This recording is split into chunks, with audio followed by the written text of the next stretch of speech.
Un saludo de buenos días, buena madrugada y buenas tardes a todos los que estamos aquí conectados en este segundo encuentro. Voy a tener que valerme de un PowerPoint que voy a poner porque voy a leer algunos textos de Rilke o entre Etty y Rilke que se mezclan para que los podamos seguir todos los que estamos siguiendo esta pequeña ponencia. Voy a compartir pantalla.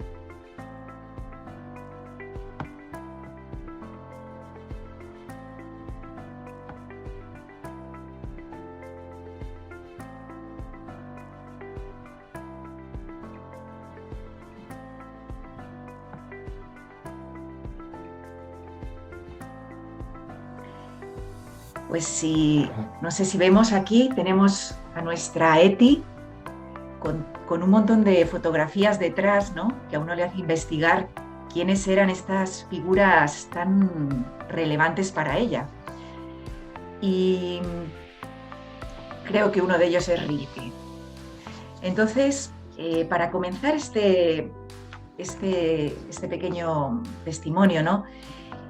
Quisiera leer una de las frases de Rilke, de Etty, perdón, que nos refleja un poco su modo de relacionarse con la literatura, porque como todo en Etty, tiene un modo especial, tiene un modo propio, ¿no? Dice: hoy Miguel Ángel y Leonardo, también ellos forman parte de mi vida, moran en mi vida.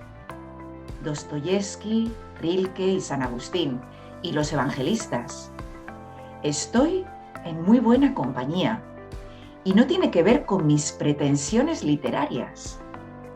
Cada uno a su manera tiene algo real y muy cercano que contarme. Pues con esta expresión, en muy buena compañía, o también cuando dice también ellos pueblan mi vida, Etty nos presenta el estilo de relación que tiene con la literatura y en este apartado con Rilke, con su persona y su obra. Y dice, no son pretensiones literarias.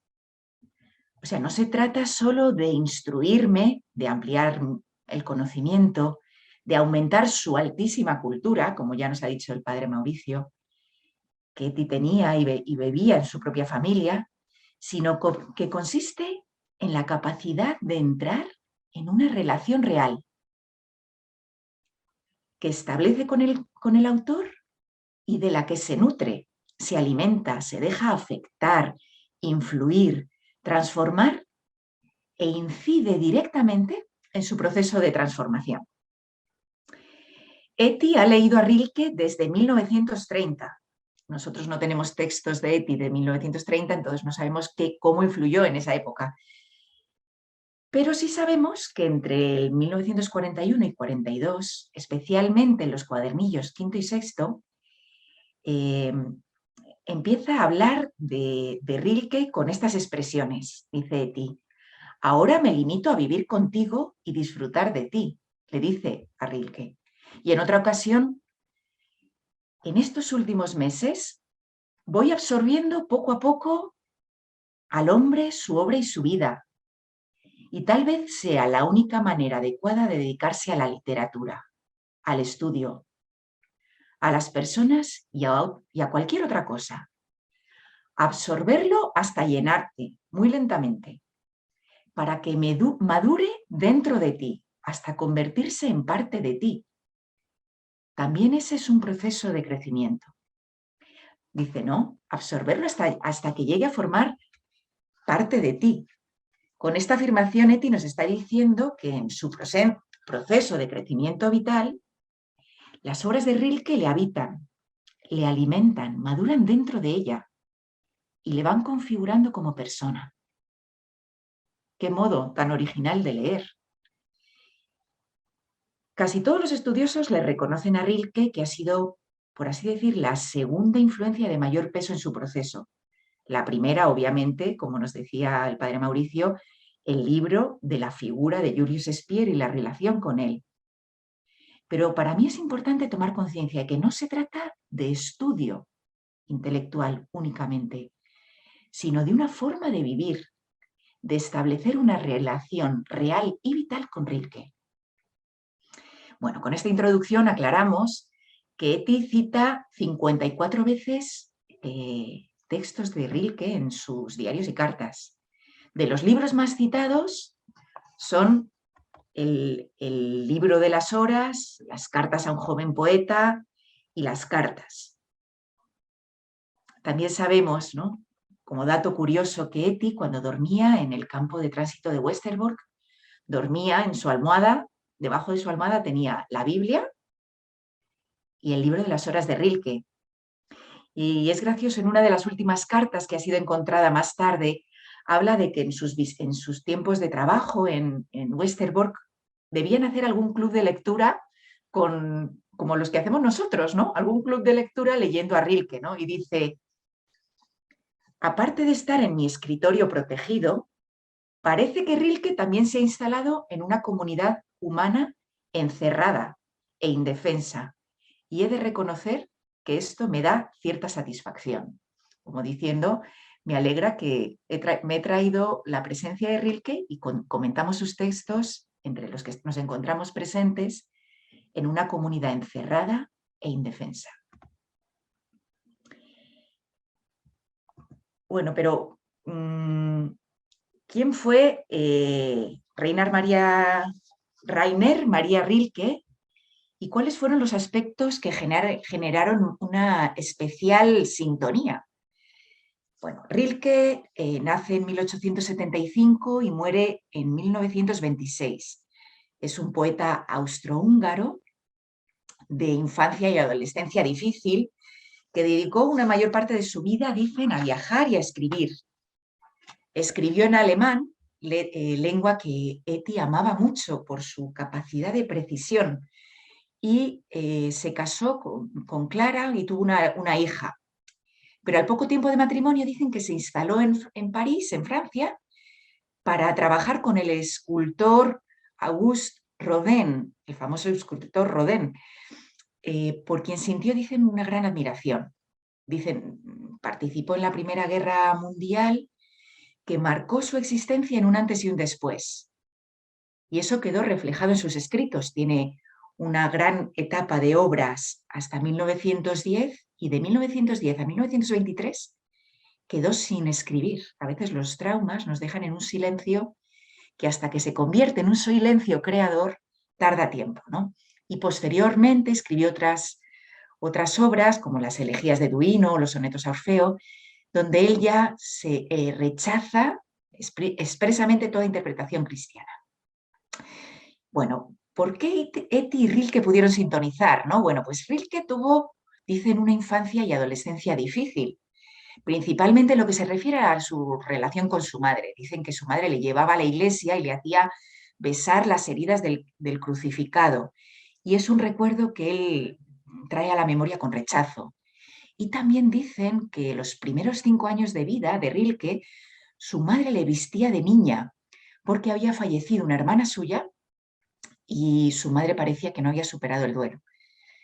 Bueno, Eti pudo sintonizar en algo en esta relación conflictiva con su madre. Sabemos perfectamente que la relación con su madre fue muy difícil para ella de gestionar y que fue una mujer, su madre, emocionalmente inestable, que hacía inhóspito el ambiente familiar. Por otra parte, Rilke fue un amante apasionado de Rusia. Hizo 2 viajes a Rusia, uno de ellos con una figura muy emblemática que es Lu Andrea Salomé, que fue una gran escritora rusa también, con quien tuvo una relación sentimental con ella y que mantuvo correspondencia hasta el final de sus días.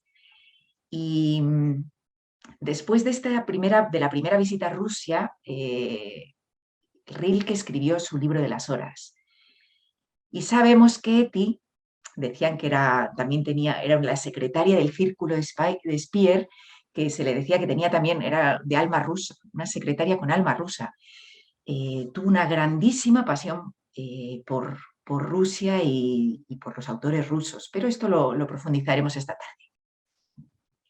Pero ella decía, en su pasión por conocer Rusia, no solo por conocer Rusia, sino también por llevar a Rilke a Rusia, ¿no? Dice en uno de sus textos, dice, más tarde viajaré a Rusia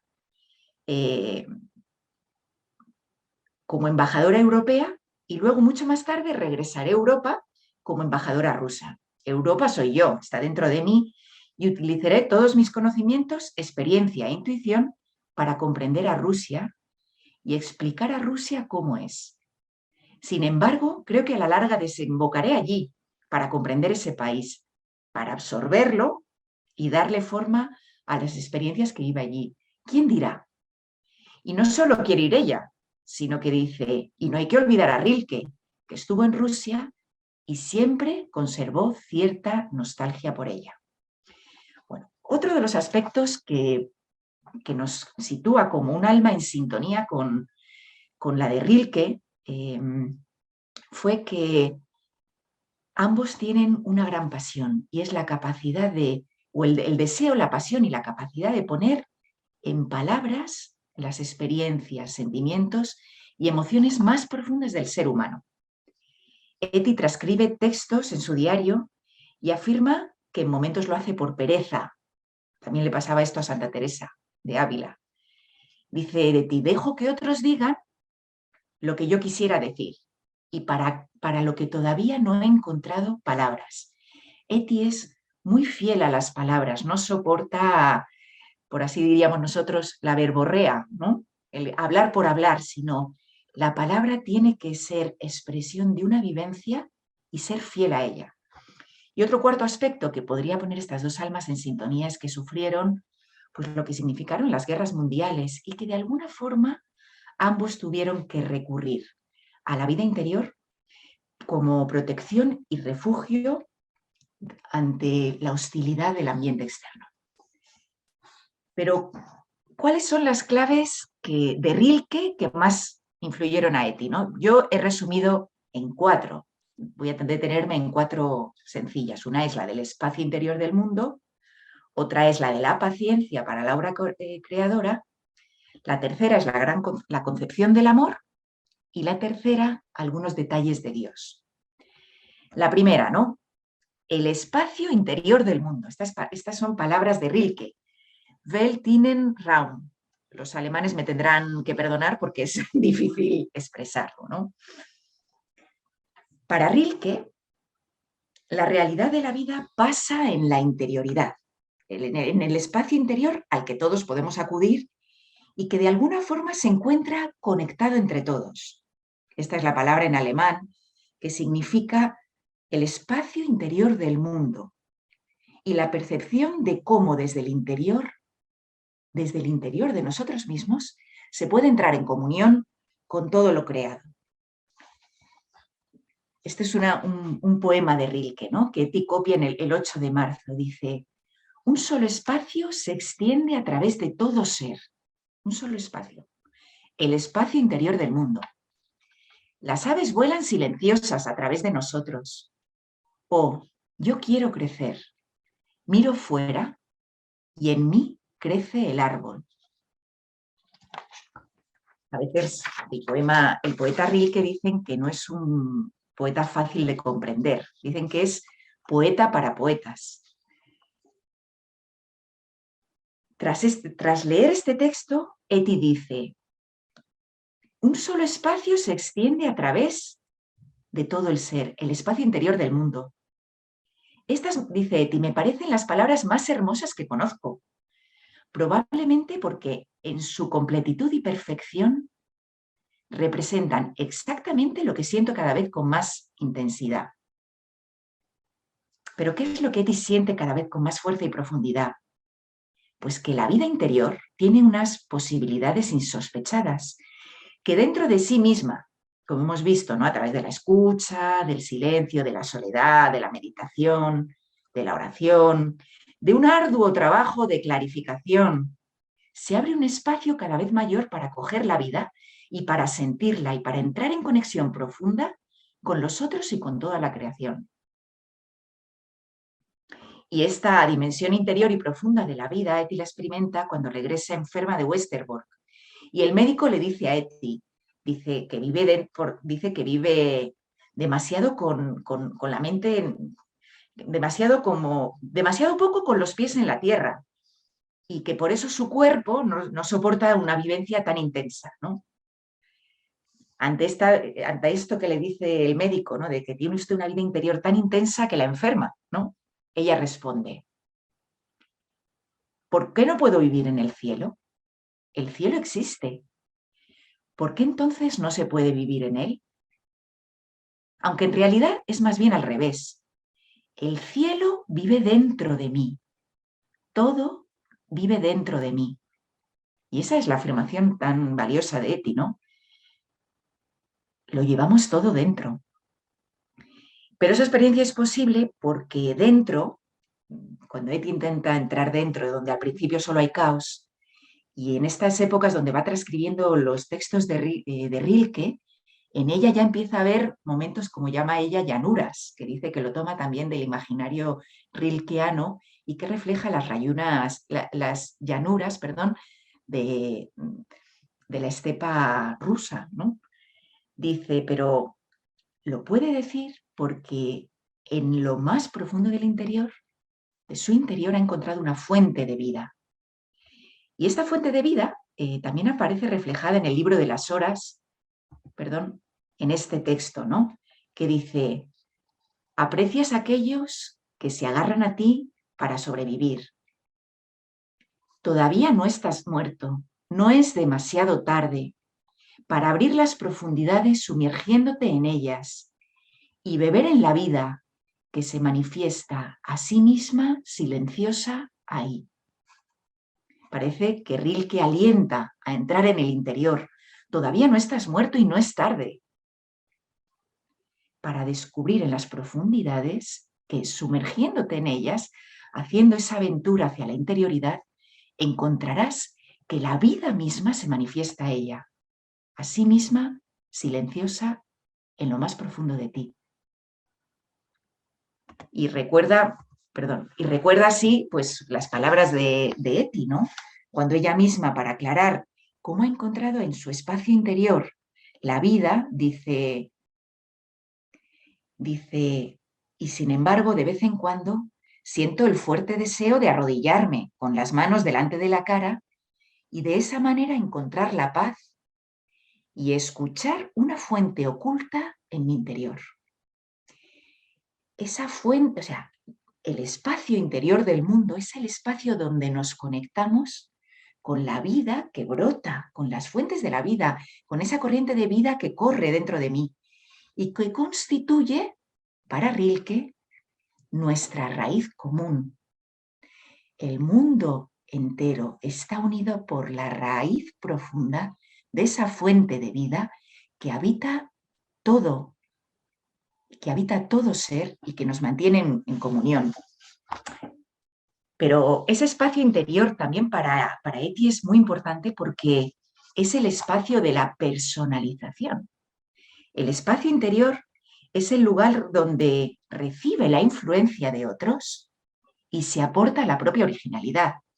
Eti nunca imita. Eti registra todos los textos, bebe de sus autores y los deja madurar en su interior, aportando con el tiempo, con el silencio, con el diálogo con Dios, su propia originalidad. Recrea de nuevo al autor y dice en un momento, por lo pronto, mi mayor deseo consiste en leer a Rilke, todos sus escritos, cada carta y absorberlo, dice, y luego deshacerme de él, olvidarlo y volver a vivir de la propia sustancia. Saber cuándo estoy bajo la influencia y cuándo, dice, sus estados de ánimo y los míos coinciden, hasta el punto de ya no saber, de que ya no se trata de una cuestión de influencia, sino de unidad, ¿no? Dice, es casi una fiebre, la sensación de estar permanentemente hambrienta de su voz, que nunca me cansaré de oír hasta haber absorbido en mi interior cada palabra que él ha dicho. Acoger, leer, absorber al autor, dejar que se convierta en sustancia propia para poder alzar mi voz bajo esa sustancia e influencia del poeta. Bueno, un segundo aspecto que influye directamente en Rilke y que yo me atrevería a decir, y junto con otros autores, que es de los de mayor influencia o de los de mayor importancia, que es la paciencia para la obra artística. Desde el principio de la terapia, Eti va reflexionando en su diario sobre su conciencia de tener un talento para escribir, para la escritura, que está buscando forma. Eti siempre se pregunta, ¿no? Estoy buscando forma y ¿cómo debe ser mi modo, no? A veces le pide hasta a Dios, por favor, permíteme escribir, ¿no? Y Rilke le responderá. Y le responderá con un texto que copiará 5 veces y que íntegro, ¿eh? Lo escribe íntegro, no sé vosotros, pero a veces cuando uno escribe en su oración, en el cuaderno, el diario, a veces somos más perezosas, empiezas a copiar 2 líneas y luego ya lo dejas. No, ella lo escribe íntegro, 5 veces. Y Rilke le responde, la paciencia lo es todo. Este texto está tomado de cartas a un joven poeta. Este libro es un libro pequeño de 10 cartas de la correspondencia de Rilke con un poeta que le escribe a Rilke diciendo: yo soy joven, no sé si lo que estoy escribiendo sirve, usted cree que lo que yo escribo es bueno, ¿no? Creo que nos pasaría a todos, pero de verdad vale lo que yo estoy haciendo, ¿no? Algo así, ¿no? Y entonces Rilke le contesta, este es de los libros más inteligibles de Rilke, así que nos podemos animar a leerlo, ¿no? El de Cartas a un joven poeta. Y dice que le contesta varias cosas, ¿no? Pero hay un momento donde le dice, no busque fuera la respuesta de si tiene que escribir o no, sino que busque en su interior. Y le invita a la paciencia. Y dice así este texto tan bello, ¿no? Dice: todo consiste en gestar y después dar a luz. Dejar que cada embrión de un sentimiento llegue a la plenitud por sí mismo, en la oscuridad, en lo inexpresable y lo inconsciente, fuera del alcance del propio entendimiento, y espere con profunda humildad y paciencia la hora en la que se alumbre una nueva claridad. En eso consiste el arte, tanto para quienes aspiran a comprenderlo como para quienes lo crean. Allá no queda medida alguna del tiempo, ni un año importa, ni siquiera es nada un decenio.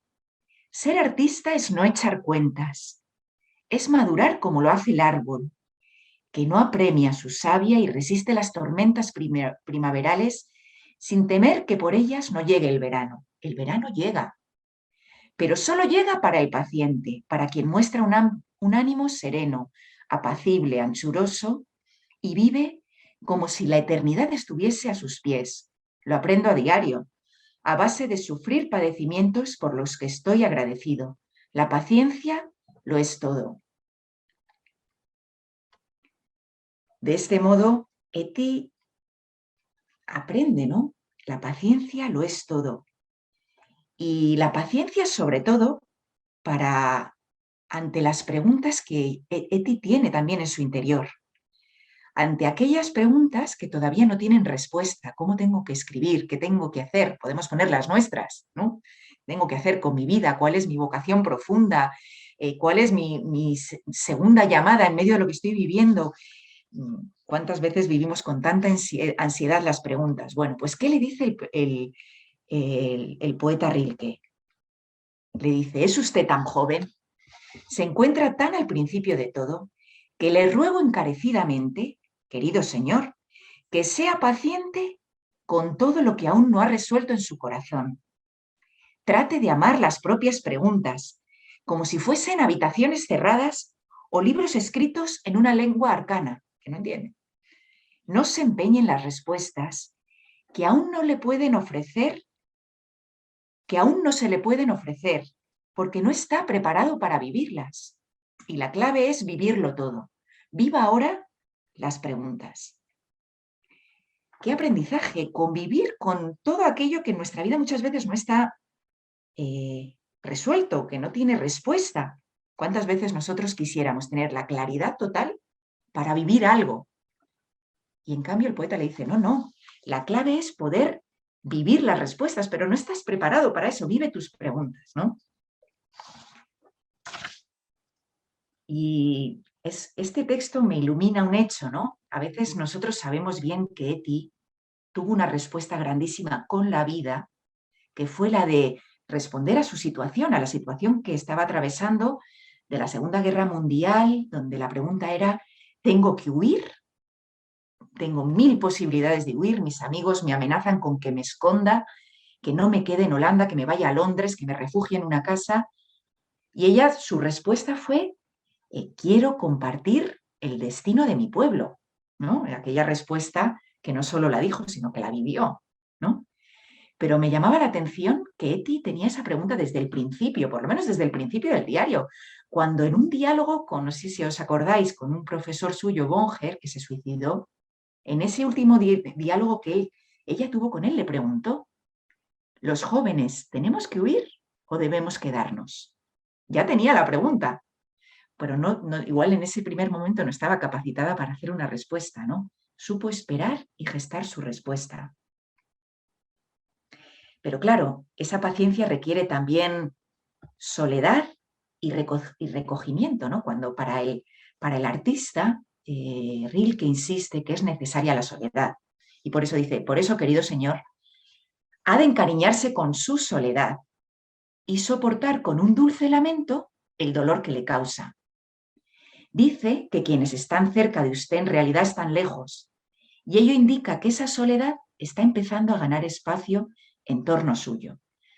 Alégrese de su crecimiento, en el que, por supuesto, nadie puede acompañarle, y sea amable con los que se quedan atrás.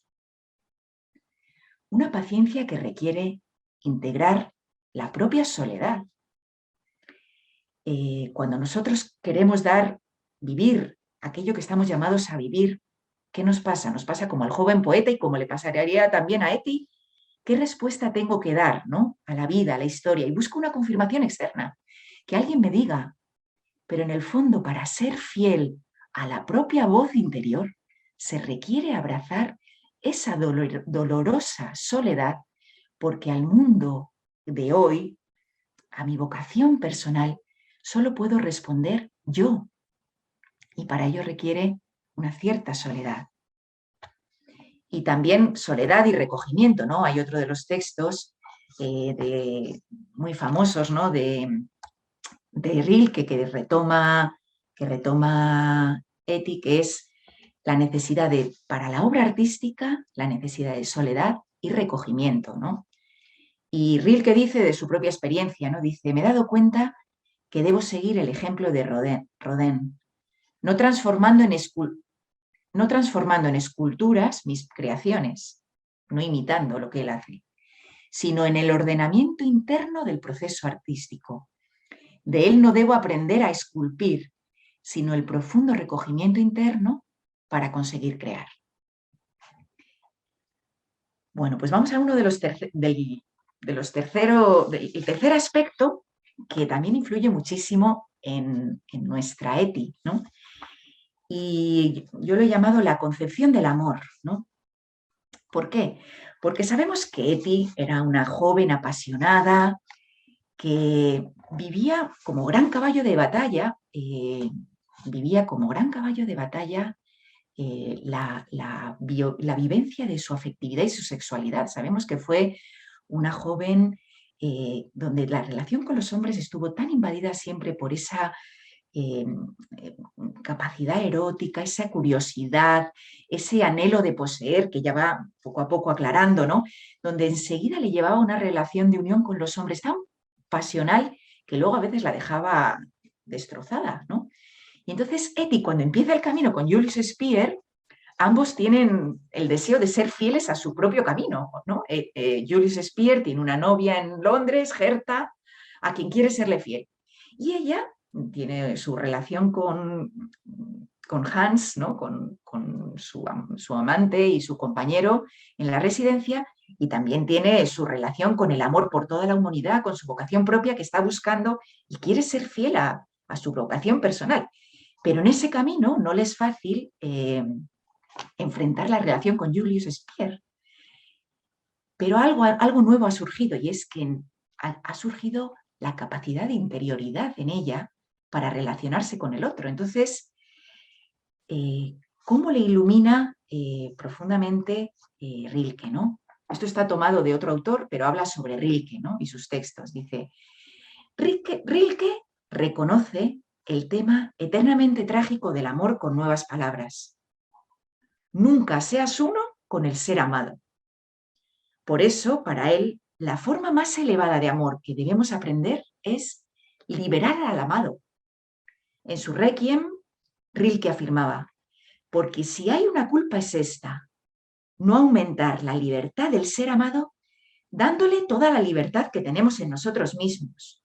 Los que amamos solo podemos ofrecernos esto, dejarnos libres los unos a otros, porque sujetarnos es fácil y no necesita aprenderse. Y esto lo traslada a su relación con Julius de esta manera. Dice, ¿dónde he puesto las dichosas cartas a un joven poeta? Ayer por la noche en el baño. Siempre vivo mis momentos más decisivos en el cuarto de baño, dice Eti. Tuve un recuerdo muy vívido e intenso de un pasaje del libro. En él Rilke dice que llegará un día en que el hombre y la mujer ya no se buscarán mutuamente como seres opuestos y contrarios, sino como hermanos y semejantes, para sobrellevar juntos la difícil cuestión de la sexualidad. Y yo estoy recorriendo este camino con él, hace referencia a Julius Speer. Eso me quedó muy claro ayer. No estarán cara a cara, sino al lado el uno del otro, y compartirán la pesada carga de la sexualidad. He convertido mi deseo en un asunto en común, y juntos lo atravesaremos. Según la concepción del amor de Rilke, los jóvenes comprenden el amor como un entregarse, como un darse. No sé si el joven de hoy, habría que analizarlo despacito, ¿no? Para él. Pero para Rilke es importante que cada uno debe saber conservar su soledad. Sin esa soledad, sin ese espacio interior, pronto las relaciones se distorsionan. Y entonces vuelve a copiar Eti de cartas a un joven poeta, ¿no? Cómo ese amor se aprende y se lucha. Y dice, y este amor más humano, que se cumplirá con infinita discreción y silencio, y con bondad y claridad, en el atar y desatar, se parece a aquel que preparamos combativa y laboriosamente. El amor que consiste en que dos soledades se defiendan mutuamente, se delimiten y se rindan homenaje. Qué barbaridad, ¿no? Respetar al otro en su propia soledad. El amor que está orientado a liberar a la persona amada para que sea más ella misma. Y eso lleva a una comunión profunda, la que se da en el espacio interior del mundo. Bueno, y un último aspecto, la huella del dios de Rilke que ha podido dejar en Eti, ¿no? Sabemos que Eti tiene un pasaje impresionante que se llama el cenit de su experiencia de Dios, que es cuando está especialmente presente, ¿no? Y tiene ante sus ojos el sufrimiento del holocausto, tiene ante sus ojos el destino de destrucción y dice, ¿no? Primero, no el texto que está puesto, ¿no? Primero dice, y la única cosa que podemos salvar en estos tiempos y la única cosa que verdaderamente importa es salvar un trocito de ti en nosotros, Dios mío. Y tal vez podamos colaborar a descubrirte o desenterrarte en los afligidos corazones de nuestros hermanos. Sí, Dios mío, no parece que puedas hacer gran cosa para cambiar las circunstancias, forman parte de esta vida. Y casi con cada latido de mi corazón me resulta más claro que tú no puedes ayudarnos, sino que nosotros debemos ayudarte y hemos de defender hasta el final la fortaleza en nuestro interior en la que tú moras. el ayudar a Dios, ¿no? Ese ayudar a Dios que rompe los esquemas de tantas personas, de tantos de nosotros, en el momento más difícil y donde se, ¿no? ¿Os imagináis? Poneos en el momento más difícil de vuestra vida, donde lo que uno le diría a Dios es, ayúdame. Y decir, no, no, tú, con paz y serenidad tú no puedes hacer nada, pero yo te voy a ayudar a ti. Bueno, ¿cómo ha podido recibir la influencia de Rilke? Ella misma, ¿no? Lo dice en este texto del 17 de septiembre, dice, y te prometo que te buscaré alojamiento y un techo en el mayor número de casas posible, Dios mío. Bien pensado, la imagen resulta divertida. Salgo en busca de un refugio para ti. Hay muchas casas vacías, te introduciré en ellas como el huésped de honor, como el huésped principal. Perdóname esta metáfora, no demasiado sutil. Vuelvo a recurrir a Rilke, porque en verdad hasta la grandeza de los dioses depende de su necesidad. No importa en qué casa los guardemos, nunca estarán tan seguros como en nuestros corazones. Impresionante, ¿no? Rilke diciendo la grandeza de los dioses depende de su necesidad. Un Dios tan grande que ha querido necesitarnos. Eso lo decimos también los cristianos. Y dice, y que nunca lo encontraremos con mayor seguridad y más protegido que en nuestro propio corazón.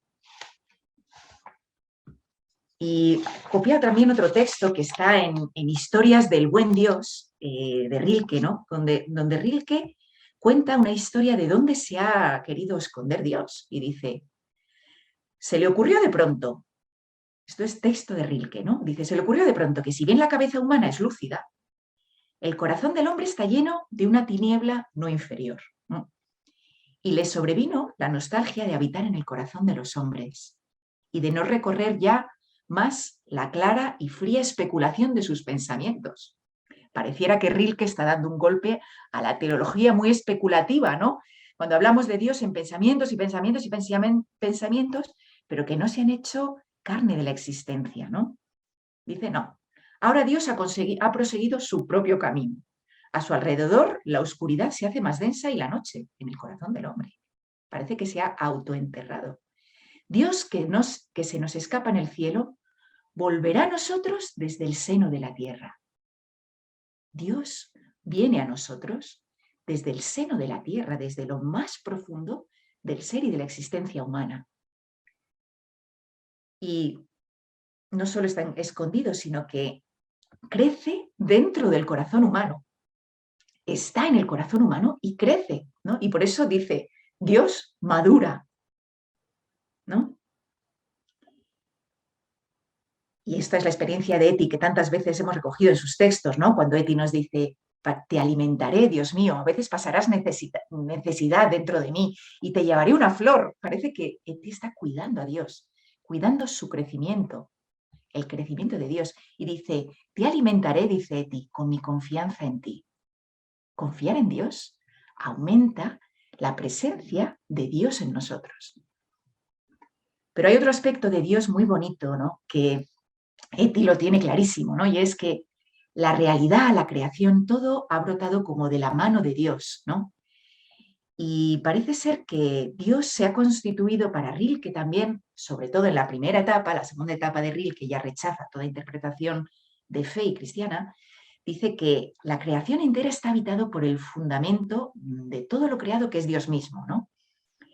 Y sabemos que Eti también osadamente se experimenta en los momentos de mayor dolor, de mayor inseguridad. Dice, yo no estoy en las garras de nadie, ni en las garras de las vicisitudes existenciales más horrendas.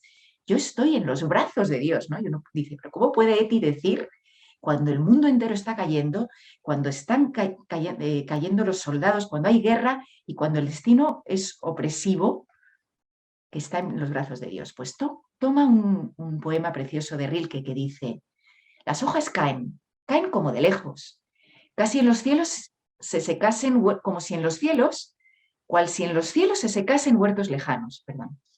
Caen como negando con gestos la caída, como quien no quiere caer, ¿no? Y la noche cae grave la tierra, en la soledad de todos los astros. Todos caemos, Esta mano cae aquí y otra te ve. Está en todo. Y no obstante, hay uno que este caer mantiene con infinita ternura en las manos.